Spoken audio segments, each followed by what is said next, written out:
Olá, pessoal.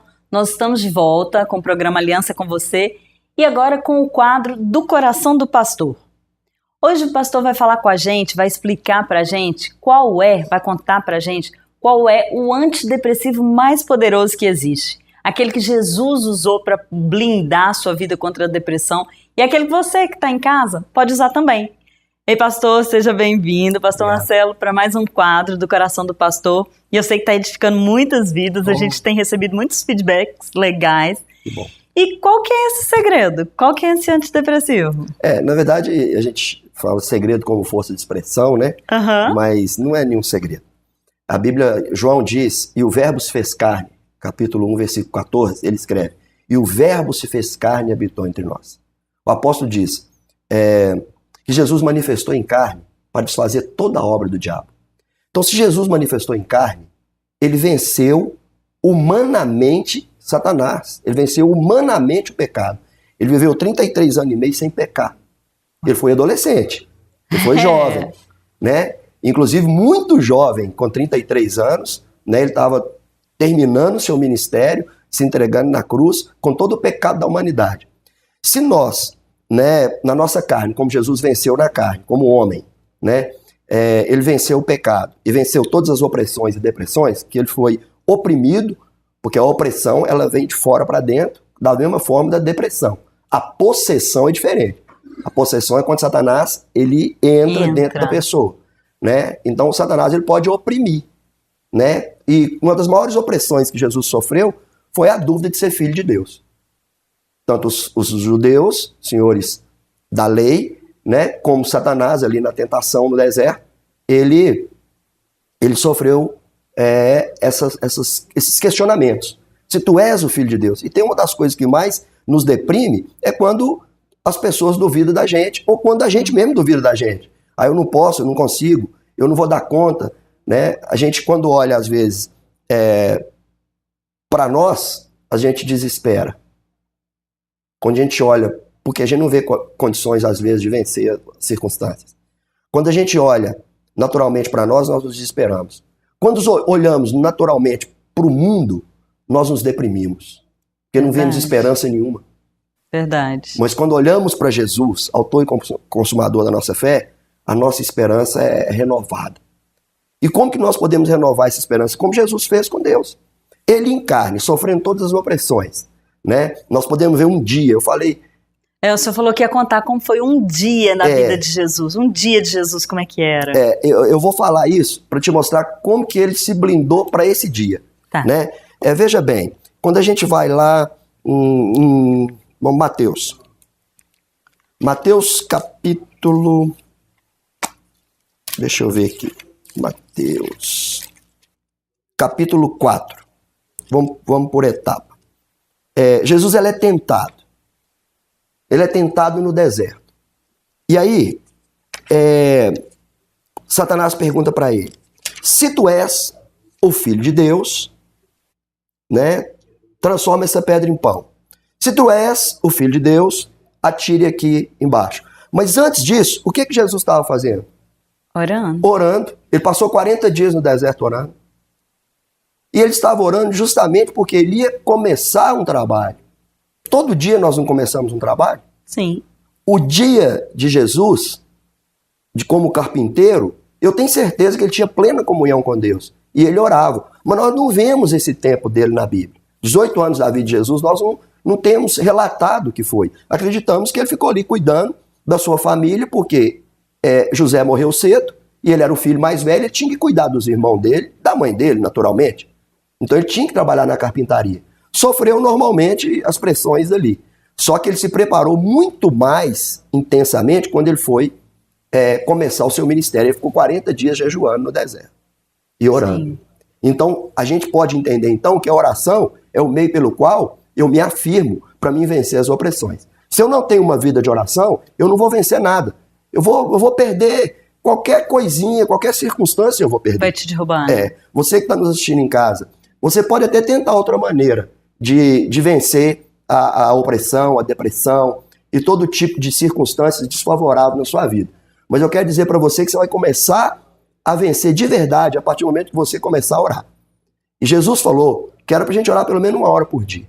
Verdade. Porque os dias iam ser difíceis. David Paul Yang-Shu, ele fala, Carol, que tem dia que o dia dele é tão difícil e ele tem tanto problema para resolver, já acorda sabendo que ele tinha tanto problema para resolver, que se ele não orar no mínimo 3 horas, ele não consegue resolver nada. E a gente ora 5 minutos e quer ficar livre de qualquer problema, qualquer tentação, né? A gente acha que a nossa conexão com Deus, ela é uma conexão que nós podemos só falar assim, ei Deus, beleza? E pronto. Né? Imagina só, como que a gente levanta de manhã e não dá um bom dia para Deus, e não pergunta para Ele o que Ele quer de nós. E aí a gente mete os pés pelas mãos, e Ele falou que os pensamentos dele são mais altos que os nossos. Sim. Então por isso que nós temos que ir a Ele. Para nos afirmar quem somos, e para tirar dele aquilo que ele tem para nós, a direção dele. Ele sabe o que a gente ainda não sabe, né? Malaquias diz que os homens estavam como os peixes do mar, como quem não os governe. Perdidos. A gente olha aí para o mundo, você vê as pessoas andando. Isso tem uma coisa que eu acho interessante, não sei se o de casa, a pessoa de casa aí já parou para pensar. Um cachorro. De vez em quando a gente vê um cachorro assim andando rapidamente na rua, e eu fico a pensar, será o que está passando na mente daquele cachorro? Para onde que ele está indo? Qual é o seu intento? Os seres humanos estão assim. Olha, todo mundo sofre muita pressão o dia todo. Nós vamos ver aqui em João, capítulo 5. Mateus, Marcos, Lucas, João.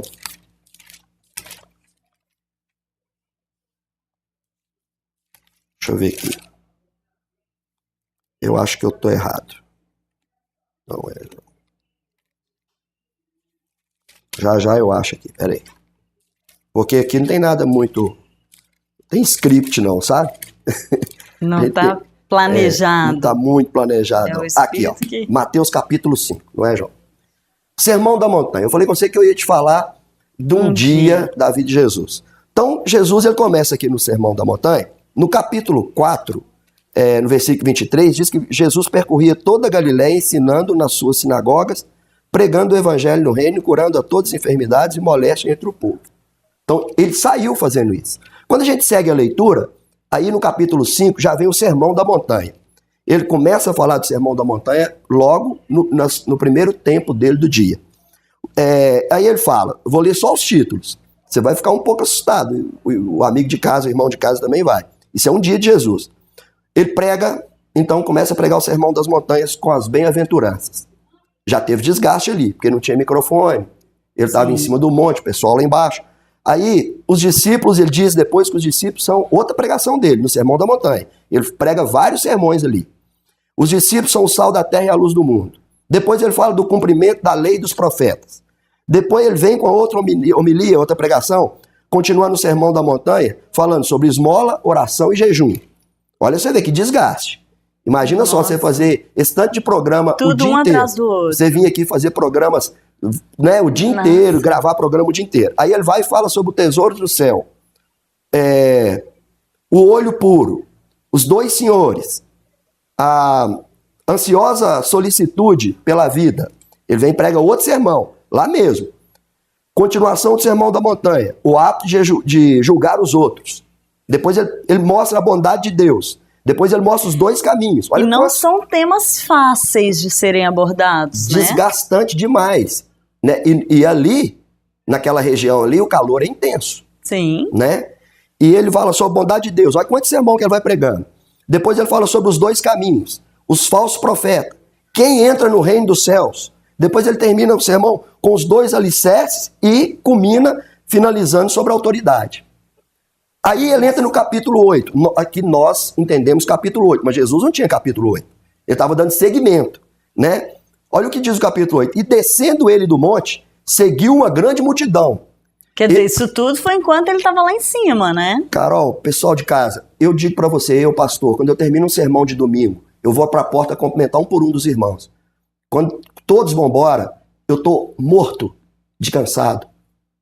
Porque eu acabei de pregar e eu estou despedindo os irmãos. E tem alguns que ainda querem um pequeno aconselhamento ali. É um desgaste muito grande. E eu preguei um sermão de 40 minutos, 1 hora. Olha o tanto que ele pregou. E a multidão veio até ele. Aí, a multidão vem até ele, vamos seguir. O centurião de Cafarnaum vem até ele. Para quê? Né? Porque aqui diz assim, e entrando Jesus de Cafarnaum, chegou junto dele um centurião romano, dizendo: o meu criado jaz em casa paralítico e violentamente atormentado. Quer dizer, já aconselhou um tanto de gente, já veio um com esse problema, aí ele vai lá para a casa da sogra de Pedro e cura ela. Depois da sogra de Pedro, né, ele mostra como nós devemos seguir ele. Ele apazigua a tempestade, que ele entra no barco. Né? Aí esse barco chega em Gadara. Ele expulsa 2 demônios dos endemoniados de Gadareno. Depois ele cura o paralítico de Cafarnaum. Depois que ele cura o paralítico de Cafarnaum, ele chama Mateus. Depois que ele chama Mateus para ser um discípulo, ele fala sobre o jejum e cura a mulher que tinha um fluxo de sangue. Certo? Depois que ele cura a mulher com fluxo de sangue, ele cura 2 cegos. Aí termina o dia de Jesus. Uau, a gente fica cansado só de ler. Como é que ele aguentava isso? Ele aguentava isso porque ele enfrentava Satanás o tempo inteiro, como eu e você e todos nós enfrentamos. Agora, como é que nós conseguimos viver nesse mundo sem orar? Não tem jeito. Não tem jeito. Nós precisamos blindar. A humanidade está assim. Deixa eu falar uma coisa para você, Carol, e para os telespectadores. Jesus, em João 10, versículo 30, leia aí para mim, por favor. Eu quero te pedir a sua ajuda. João 10, 30. Você viu que o dia de Jesus, como que era? Não era brincadeira? Puxadíssimo. Nossa. Ó, e se a gente olhar no contexto, João Batista recebeu notícia de João Batista preso e degolado aqui nesse meio, tá? No meio do caminho. Que era primo dele. Sim. Imagina conviver com isso. Não se você fizer uma análise... Não poder continuar... Não, continuar do mesmo, de atender um por um. Aqui quando fala assim, ele curou muitos. Então quer dizer, parece que é só um, né? Não, imagina um chegando de 10 em 10 minutos. Porque se era uma multidão que estava, imagina quantos precisavam ser curados. Ele curava com o poder de Deus, mas ele estava em carne. Eu fiz questão de mostrar isso. Ele ficava... Não, eu fiz questão de mostrar isso. João fala que ele veio em carne. Sim. Agora, leia aí pra mim, por favor. João 10, 30. Isso. Eu e o Pai somos um. Eu e o Pai somos um. Por que ele falou isso? Lê o 24, acima. Rodearam-no, pois, os judeus e disseram-lhe: até quando terás nossa alma suspensa? Se és o Cristo, diz-nos abertamente. E ainda tinha que vencer isso o tempo todo. Toda hora alguém questionando, mas você é mesmo? E ele vai dar a resposta. Ele vai dar a resposta e se afirma. Né? Como que ele afirma? Jesus respondeu-lhes: eu já vos disse, mas não credes. As obras que eu faço em nome de meu Pai testificam de mim. Pronto, aí, meu Pai. Olha ele se afirmando que ele era filho de Deus. E lá no 30, você viu o que ele falou? Eu e o Pai somos um. O tempo inteiro ele se afirmava. Tanto quando ele falava, quando ele orava. Quando ele orava, ele falava: Abba, Abba, Pai. Abba, Pai. O tempo inteiro, papaizinho.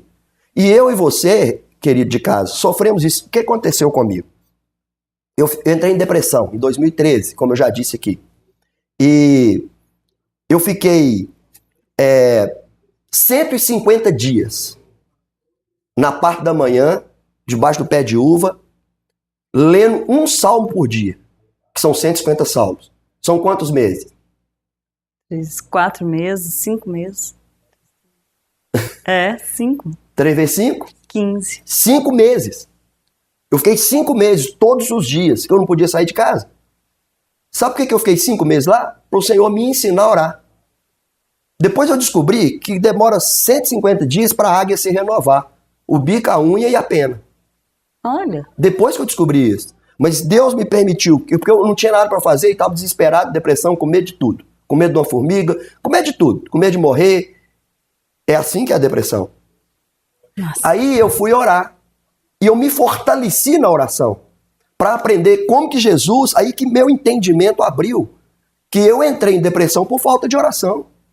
E nós conseguimos sair da depressão a partir do momento que nós começamos a orar. E o senhor já era um homem de Deus, já tinha uma vida com Deus, mas por causa de tanta atribulação, tanta correria do dia a dia, faltava o essencial. Eu não me conectava ao Senhor, eu me conectava à obra dele.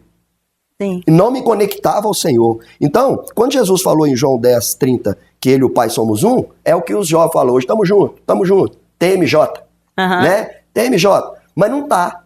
Nós falamos que estamos com Jesus, mas não estamos, porque nós dependemos disso que Jesus fez o tempo todo. né? Ele buscou o tempo todo isso. Ele se mantinha cônscio de quem ele era, filho de Deus. Ele era filho de Deus. Ele sabia quem ele era o tempo todo. Nós também podemos ser blindados dessa forma. Ele falou lá no Getsemane, a minha alma está profundamente angustiada até a morte. Então ele estava com ânsia de morte. Sim. Por que ele não morreu? Ele estava na beira da depressão, porque ele sabia quem ele era. Ele sabia o que ia acontecer. Se você souber quem você é em Cristo, você não vai entrar em depressão. E se tiver, você sai da depressão. Porque você sabe que você está em Cristo, que você é de Deus, que você é filho de Deus. E ninguém vai tirar de você isso. É por isso, querido, você que está em casa, você precisa de entender que o ponto alto da sua vida, se você está ou não com depressão, é ter uma vida de oração. Jesus falou que pelo menos 1 hora não podeis vigiar. Está escrito. O mínimo que nós temos que orar é 1 hora. Aí eu quero mostrar para você como que eu oro 1 hora. É difícil. Oração é trabalho pesado. Todo dia orar 1 hora é difícil. Mas se você começar a primeira semana 1 minuto, na segunda semana 2 minutos, na terceira semana 3 minutos, quando der 1 ano, deu 52 semanas. 1 ano tem 52 semanas. No ano, você está orando 52 minutos. Eu não vou te perguntar quantos anos você tem, porque é deselegante. Mas você já consegue orar 1 hora todo dia? Hoje eu oro. Já consegue? Hoje eu oro 1 hora por dia. Tem quanto tempo você consegue fazer isso? Desde que eu conheci sua esposa que eu comecei. Mas eu comecei pouquinho. Tem 1 ano ou 2 anos? Tem 1 ano. Olha quantos anos você ficou sem aprender a orar 1 hora por dia. Sim. Aí, sabe por quê? Que as pessoas tentam e não conseguem. Mas se conseguir fazer 1 minuto, e pensa assim, mas 1 minuto? Mas 1 minuto é assim, entrar pro quarto, fechar a porta e orar 1 minuto. Aí, na outra semana, 2. Você vai conseguir orar 1 hora por dia. Aí você vai começar a ter prazer. E aí você vai começar a ter prazer em orar. Aí depois você vai ter outras lutas, que eu vou ensinar mais pra frente. Mas o que eu queria mostrar para os irmãos, para todos de casa, que estão nos assistindo e que nos assistem, é que Jesus, em carne, ele venceu todas as depressões, todas as opressões, todo o pecado. Através da proximidade de Deus, através da oração do seu momento com Deus. Glória a Deus. Carol. Obrigada, pastor. Você que está em casa, a gente te espera na semana que vem para continuar acompanhando o quadro, saber o que mais você vai aprender estudando a vida de Jesus. E eu te espero amanhã com mais um testemunho que vai edificar a sua vida. Até lá!